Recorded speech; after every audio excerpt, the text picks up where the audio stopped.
오늘 아침을 여는 말씀은 마태복음 17장 1절에서 5절 말씀입니다.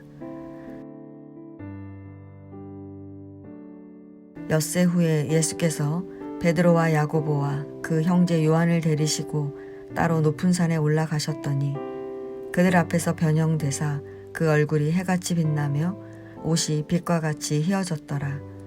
그때에 모세와 엘리야가 예수와 더불어 말하는 것이 그들에게 보이거늘 베드로가 예수께 여쭈어 이르되 주여 우리가 여기 있는 것이 좋사오니 만일 주께서 원하시면 내가 여기서 초막 셋을 짓되 하나는 주님을 위하여 하나는 모세를 위하여 하나는 엘리야를 위하여 하리이다. 말할 때에 호련히 빛난 구름이 그들을 덮으며 구름 속에서 소리가 나서 이르시되 이는 내 사랑하는 아들이요 내 기뻐하는 자니 너희는 그의 말을 들으라 하시는지라. 아멘. 마태복음 17장은 예수께서 영광스러운 모습으로 변형되신 이야기입니다. 말씀을 통해 변화산 사건이 우리에게 주는 의미가 무엇인지 살펴보도록 하겠습니다. 본문은 엿새 후에라고 시작합니다. 그런데 원어 성경에는 서두에 그리고라는 뜻을 가진 접속사가 기록되어 있습니다. 즉 1절은 그리고 엿새 후에라고 시작한다는 것입니다. 이 말은 17장의 사건이 앞장인 16장 사건과 연결된 중요한 사건이라는 것입니다. 16장의 사건은 무엇입니까? 바로 예수님께서 고난을 받고 죽임을 당하고 제3일에 살아나야 할 것을 제자들에게 말씀하신 것입니다. 그러므로 본문은 예수님께서 고난당하시고 죽으실 것을 말씀하시고 엿새가 지났다는 것입니다. 그 엿새 동안 무슨 일이 있었기에 예수님께서 영광스러운 모습으로 변형되신 사건을 제자들에게 보여주신 것일까요?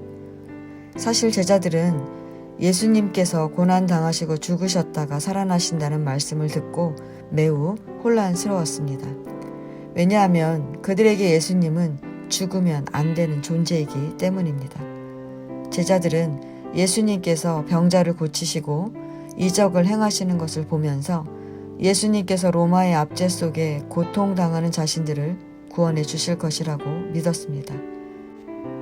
그들은 능력의 예수님께서 자신들을 다스리셔서 압제와 고통이 없는 나라에서 살기를 기대했습니다.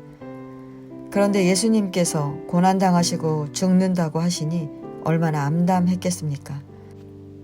예수님께서는 이러한 제자들에게 영광스러운 모습으로 변형되셔서 예수님이 누구신지 알려주십니다. 변형되신 예수님의 모습은 굉장히 신비스럽지만 여기서 강조하는 것은 인간으로 오신 메시아입니다. 예수님은 애굽의 압제 속에서 고통당하는 이스라엘을 구원하신 모세처럼 그리고 메시아의 오실 길을 예비하고 준비한 엘리야처럼 인간이지만 그들보다 더 위대하시고 뛰어나신 분이십니다. 예수님은 예수님의 죽음에 대해 혼란스러워하는 제자들에게 변형되신 모습을 보여주심으로 자신이 자기 백성을 구원해서 하나님 나라로 이끌어갈 메시아임을 분명히 밝히시는 것입니다. 그러나 베드로는 신비스러운 광경에 심취되어 마치 자신이 천국에 있는 것처럼 여기 있는 것이 좋사오니 거기서 살겠다고 말합니다. 성도 여러분, 이 얼마나 어리석은 모습입니까? 우리는 베드로처럼 천국을 소망합니다. 그러나 우리가 기억해야 할 것은 천국은 그냥 주어지는 것이 아니라는 것입니다. 그러면 우리가 하나님의 백성으로 영생의 복, 천국을 누리려면 어떻게 해야 하겠습니까? 베드로가 초막 셋을 짓겠다고 말할 때 호련히 빛난 구름 속에서 소리가 나서 이는 내 사랑하는 아들이요 내 기뻐하는 자니 너희는 그의 말을 들으라 라고 하신 것처럼 우리는 예수님의 말을 들어야 합니다. 예수님께서 우리에게 하시는 말씀은 예수님께서 하나님의 백성을 구원하기 위해 메시아로 이 땅에 오셔서 그 사명을 감당하셨던 것처럼 우리도 사명을 감당하라는 것입니다. 우리는 예수님께서 어떤 말씀을 하시든지 그 내용이 이성적으로 도저히 이해할 수 없을지라도 그 말씀에 순종해야 합니다.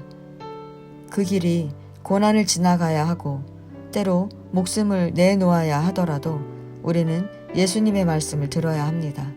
그렇게 우리가 순종할 때 하나님의 나라가 이 땅에 임하는 것입니다.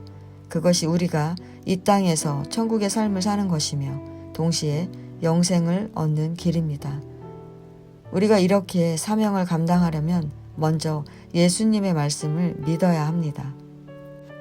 우리는 제자들이 예수님께 권능을 받고도 그것을 믿지 못해서 사역을 감당하지 못했지만 그들이 예수께서 죽으신 후에 비로소 예수님이 하신 말씀을 깨닫고 함께 모여 기도했던 것을 기억합니다.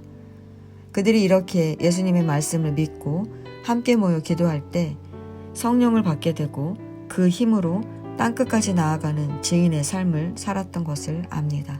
그렇습니다.